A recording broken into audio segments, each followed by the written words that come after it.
Hola amigos! I have been spending June preparing for Camp NaNoWriMo when I'm going to be writing my first Regency romance. So today I have come out to a place called Berrington Hall. It's a neoclassical manor built in the Georgian period by someone called Henry Holland, and apparently it was Capability Brown's final completed like whole landscape garden. So that's quite cool. The squeaking is Hector, because everybody else has walked on ahead, so we need to go and catch up with them. But I just thought it'd be really fun to take you along with me and have a little chat about all the things that I've been getting up to this month as I prepare to write my book.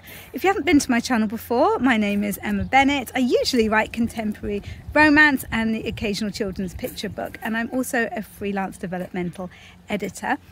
Hang around, this is going to be a really fun vlog. Make sure that you like and subscribe if you're enjoying this content, and let's take a look around.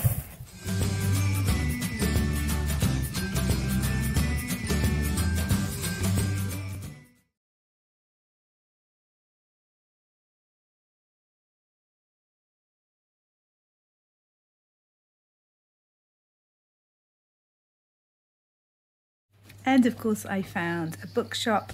This is a nice one. This is a Swanky secondhand bookshop. I'm liking this, but I don't know if there's anything that I need to get. But sometimes I just like to browse, you know? Oh.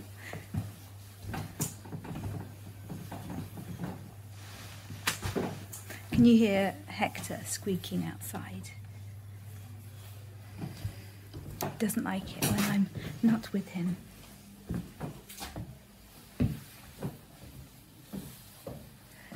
Oh, this could be good. Look, National Trust recipes. I think it's got lots of like scones and civilized things like that. Could be good. Okay, I'm going to leave here. I'm going to go and have a look around the house.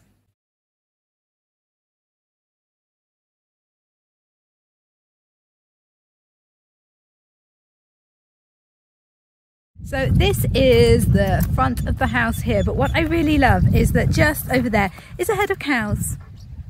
Yeah, only in England would you find the herd of cows right in front of the Swanky House, I think.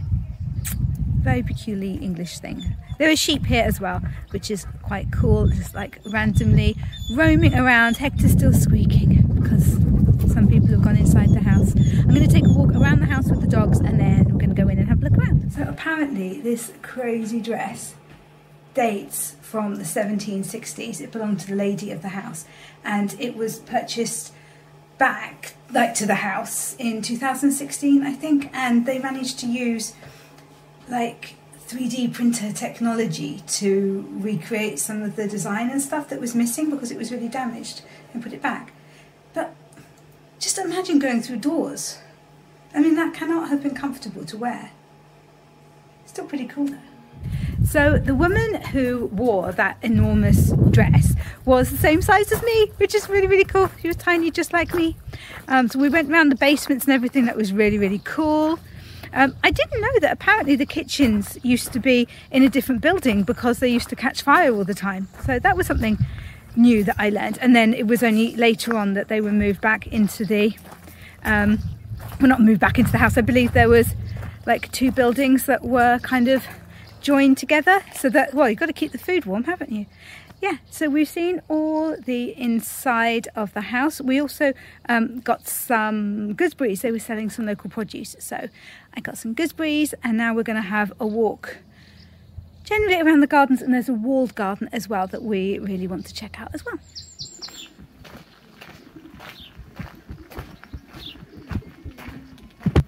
There's a little apple orchard here, and anybody who knows our dog Paris knows that his true love in life is apples. So he is very happy because although they're not ripe, a few of them have fallen on the floor. So he's just been wandering around trying to eat as many little apples as possible, with us trying to convince him not to.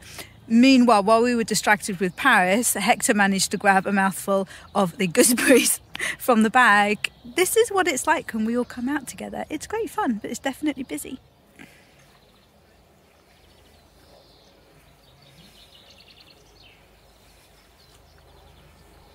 Hi guys, we're all back home now and I'm completely exhausted, but I need to get this bit filmed for you because this vlog is going to be out tomorrow, so I need to get it all put together and edited tonight. So it's been a really busy few days. We had a fantastic time at Barrington Hall today.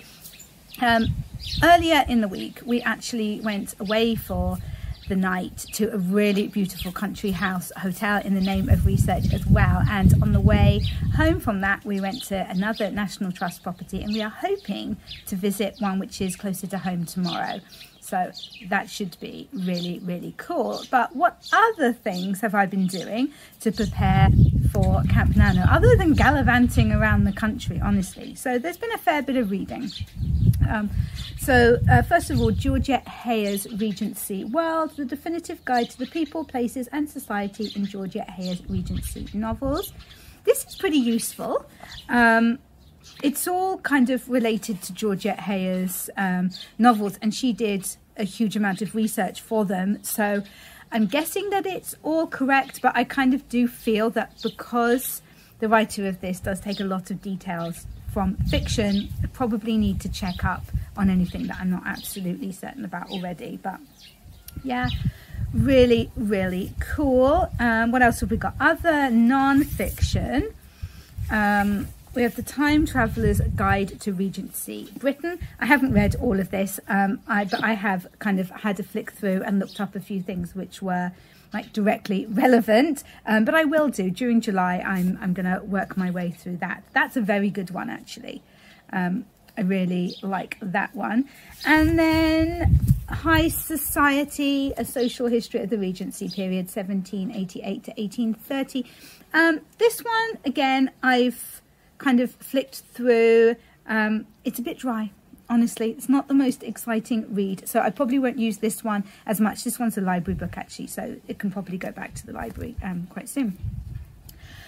Then for actually Regency romances, I read this one, His Convenient Duchess by Louise Allen. This was brilliant. This was absolutely brilliant. It's about this woman who is living in this like ruined castle basically, and with her little sisters, and she's trying to protect them from her evil stepbrother, and then a duke comes along and saves them all. Honestly, fantastic. Best escapism ever. Loved it. Absolutely loved it. Oh, and I really enjoyed the descriptions of London in that one as well. It was very good.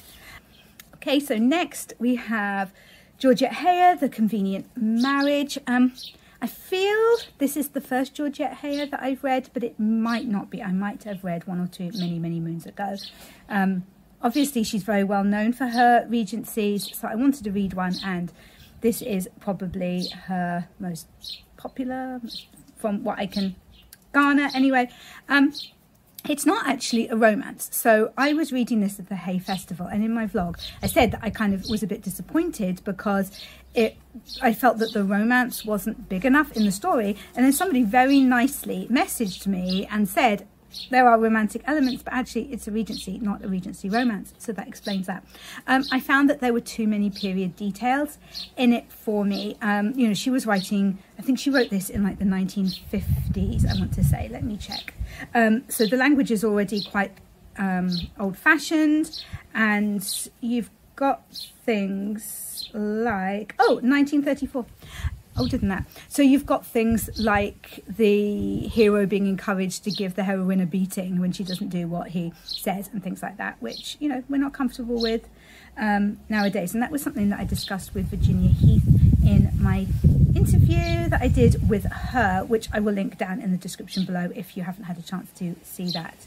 So I enjoyed it, but not my favourite. Speaking of Virginia Heath, Never Fall for Your Fiancé by Virginia Heath was brilliant, absolutely brilliant, really funny, really clever, fantastic twist at the end, which I honestly did not see coming, which was great. And this is actually the first in a trilogy, which I didn't realise, so I'm very excited about reading the other two. They follow some sisters, the Merrywell sisters, and yeah, really great. Love it, highly recommend. Then I read 2 graphic novels, which weren't related to Regency romance. I read Snow, Glass and Apples, Neil Gaiman. So this is a retelling of Snow White, where Snow White is evil and her stepmother isn't kind of nice. Not suitable for children, people. Not suitable for children. This is quite messed up. I kind of enjoyed it. The artwork is very, very beautiful indeed. So yeah. And then finally, if you can hear like bashing around, that's just Paris. You know what Paris is like. He's just into everything. And then another Neil Gaiman graphic novel, Chivalry. This was lovely. It was really, really, really sweet. So it's funny, and yeah, it's about an elderly widow who goes to her local Oxfam charity shop, like she does kind of once a week, to pick up some Mills and Boon romances, and ends up buying the Holy Grail, as you do. And then a knight comes along on his quest for the Holy Grail. Hello, Paris. And is offering her different things for it. It was really, really sweet. Yeah, not my usual kind of read at all, but one of my boys recommended it to me and it was really fun. And then, very importantly as well, going back to Regency stuff, I bought this beautiful notepad for my Regency. I don't know how to get this bit off. It's driving me insane. Scissors, most likely. But anyway, this is beautiful. It's lovely. And I'm doing my outline in there. So, yeah, I'm outlining. I'm going to finish outlining tomorrow, which is Friday, and then Saturday is the start of Camp NaNo, which is very exciting. And I'm taking part in a 15-hour writing relay with some friends of mine, with SD Houston, with Panda from Easy Graphics, with the lovely Hanania, and with Margaret Pinard as well. So that's going to be really fun and a really great way to start Nano. I mean, come on, if I can't get a decent start to Nano with 15 hours of live sprints available to me back to back, like, there's absolutely no hope. So yeah, so the plan is to finish outlining tomorrow, and then fingers crossed I will be ready to go. I am worried that I haven't outlined enough because, once again, I've just had a huge amount to do this month. I had copy edits come back from my editor for my Christmas book unexpectedly a few days ago, so I had to stop my outlining to do that, for example. So, but there you go. That's life, isn't it? We can't always orchestrate it so that it fits in with us. So I'll just have to do my best tomorrow and then keep outlining as I'm working through it during the month and hope for the best. The only other thing that I have done was quite cruel to prepare for writing this Regency, and that is my poor husband. Every single date night that we have had this month has been stuck watching a Jane Austen adaptation, poor man. So we've watched Love and Friendship, which I really enjoyed. I'd only seen that one once, and Kate Beckinsale is really good in that one. I saw the new Persuasion. Yeah, I liked it. It was very much a modern take, so, you know, I don't know, some of it obviously wasn't what you would expect, maybe, but it was fun. Definitely kept me watching, liked it. Also watched Sense and Sensibility with Emma Thompson. And what was the Pride and Prejudice, the Keira Knightley version, rather than the BBC one, which is my favourite, but the BBC one is 5 hours long. I just didn't have time to fit it in yet, but maybe I will next month. And I also watched Bridgerton season 2. I love my job. I love my job. I love the fact that I'm counting Bridgerton season 2 as work. So next month I'm hoping to watch Queen Charlotte. Sorry, that's Paris. No, it's not. It's not Paris. It's Hector squeaking. Yes. He's most put out today about something. He's not sure what. Anyway, yeah, so Queen Charlotte next month. Maybe a couple more of the kind of Jane Austen films, perhaps. And one thing that I'm hoping to do, and I need to book it actually, is there's a place called Croft Castle, which is about an hour and a half away from us, and they have got an open air theatre company coming, and they are doing a production of Sense and Sensibility. So I thought that would be so fun, and that's right in the middle of July. So yeah, I'm hoping that they've got some tickets left, and I'm going to try to book those later for us. So yeah. So I don't know if I'm ready for camp, to be honest. I would really love another week or two to prepare, but there we go. This is where we are, and I'm just going to have to do my best.